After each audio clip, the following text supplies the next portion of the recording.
Je voudrais d'abord remercier l'opportunité que vous m'offrez pour m'exprimer et donner mon point de vue et ma position par rapport à cet enjeu majeur de l'histoire politique de notre pays. Je dirais tout simplement par rapport au regard de toute la réalité que nous avions vécue depuis 1960 jusqu'à ce jour, une opportunité nous est offerte de redémarrer les choses et de revivre une nouvelle expérience. C'est cette expérience-là qui va être confinée dans la Constitution dont on nous présente et dont le vote s'effectuera le samedi 16 novembre. Je voudrais interpeller mes compatriotes, tous ceux qui font des analyses, des critiques, des commentaires, je veux dire négatifs par rapport au contenu du texte, que la contestation et la critique ne nous fera pas avancer. Nous avons eu l'opportunité d'avoir une occasion.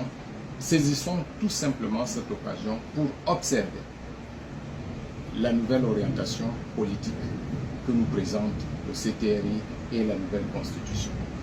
Je voudrais prendre pour exemple, dans des pays de dictature connus comme la Chine, la Russie, mais pourtant au regard du travail fait par ces dirigeants, on voit bien que le pays évolue.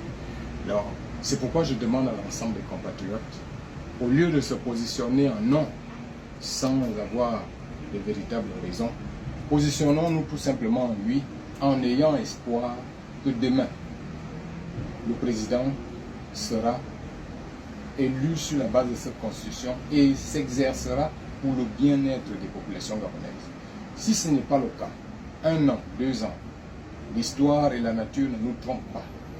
Il risque de connaître le même sort que d'autres ont connu s'il est en déphasage entre sa position de président tout-puissant et les aspirations des populations.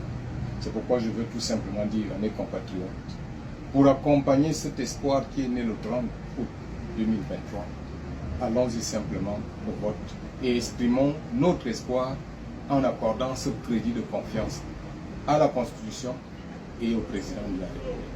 C'est tout ce que je peux dire, tout en espérant qu'un agenda caché n'est pas en mouvement et que la volonté politique amènera notre pays vers un développement certain.